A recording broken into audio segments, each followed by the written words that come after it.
It's called the Great War between good and evil. I think what it means is pick a direction and go with everything you got. Just pick one and go. I told my staff the other day, next best to prosperity is adversity. If one doesn't get you, pray for the other. We all do better from one of two reasons, inspiration or desperation. Whatever it takes to get you to try harder, read more, set your goals, and go for it. The things I once hated, I now love. The things I once loved, I now hate. See, that's strong. Here's the key to the good life. Learn to put everything you've got into everything you do. Whatever you are doing, pour it on. It will quickly open up into opportunity or quickly disclose to you that you ought to be doing something else.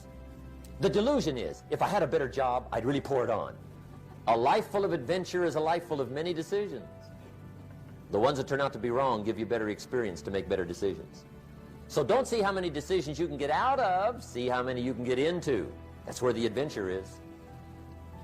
The guy doubts himself, doubts if it'll last that long for him, doubts if he can do that well, doubts if he can make that much, doubts if he can accomplish all that.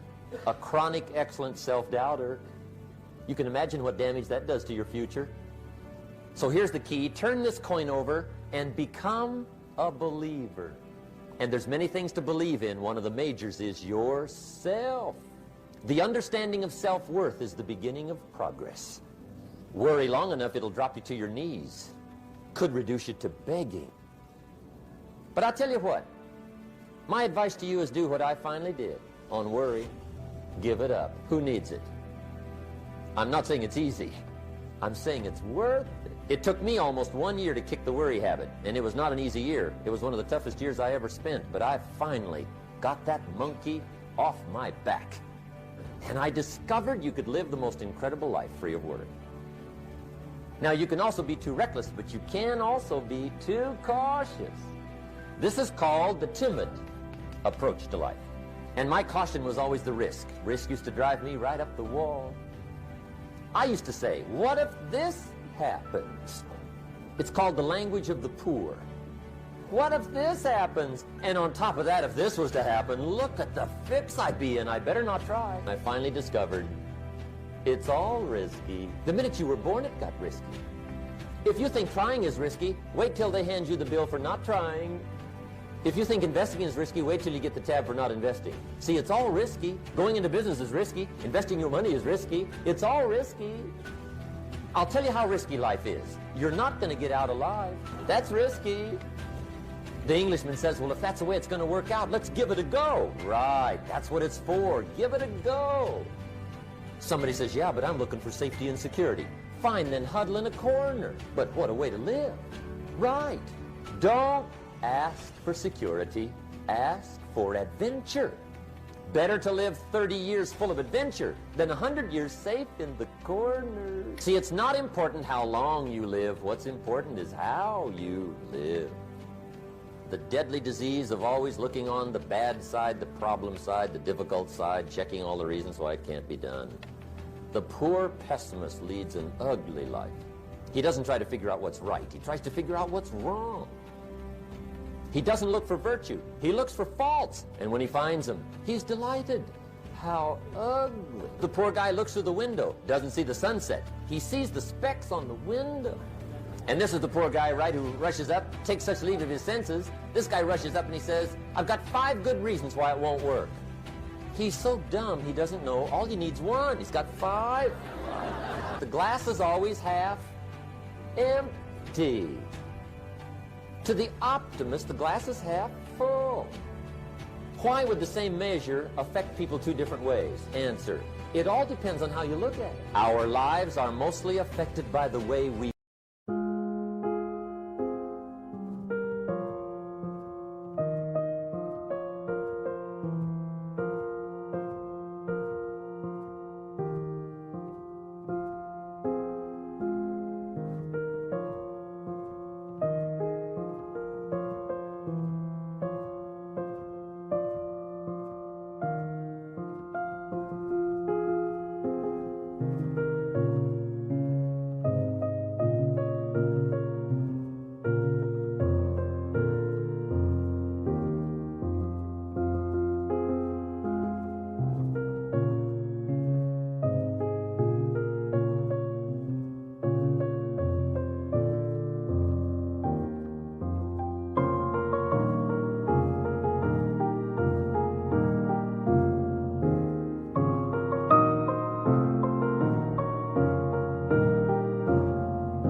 think things are, not the way they are.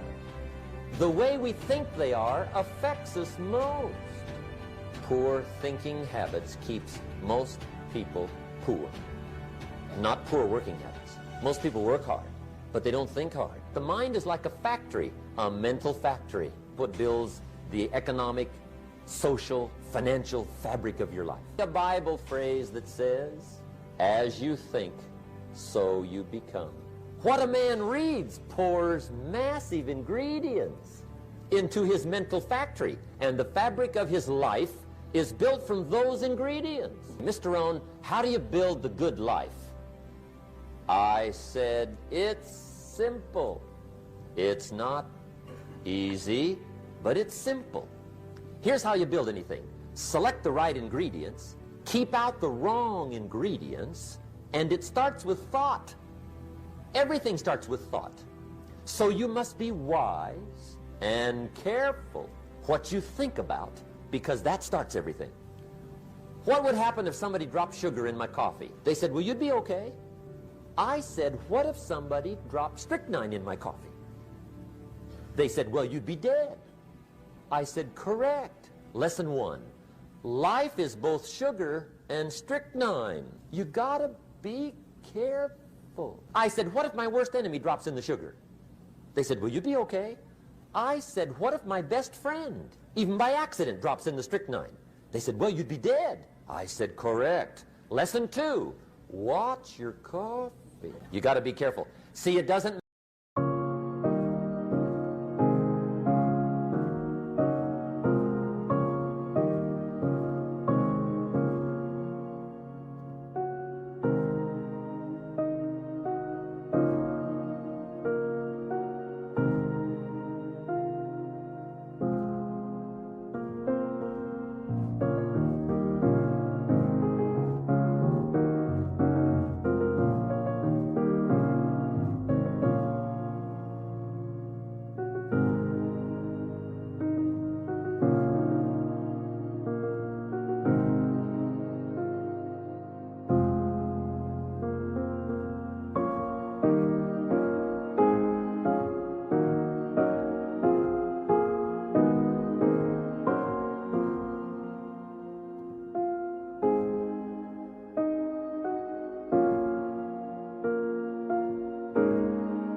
matter who hands you the bad stuff.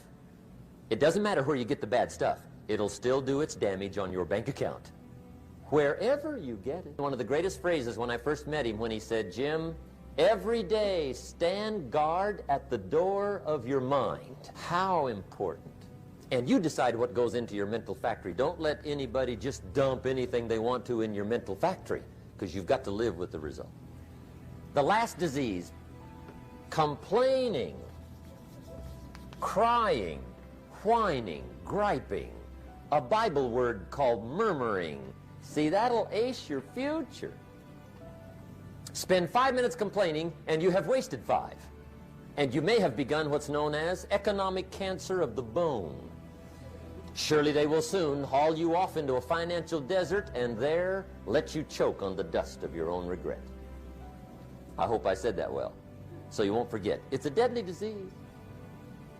If you don't think it's bad, ask the children of Israel of Old Testament fame. Typical of us all, their story just happened to get in the book. Story says, children of Israel were slaves. God performed a series of dazzling miracles and got them out. And now they're heading for the promised land. Remember the story?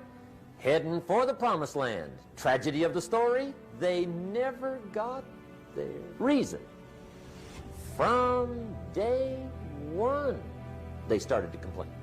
They griped about the water. They griped about the weather. They whined and cried and griped about the food. They griped about the leadership. They whined and cried because it was too far.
difficult, too miserable. I mean, they whined and cried for years. Finally, God said, I've had it, trip canceled, or something like that. The story says they died in the desert, never got to the promised land. Which I think means two things. Indulge in this long enough, you get your future canceled. And I guess it also means even God himself can only take so much. Okay. Just be on the lookout of the things that can destroy all the good you start. The war is on. And this evening, tomorrow, mentally, personally, socially, economically, you got to make sure you're winning the war. And this is part of it.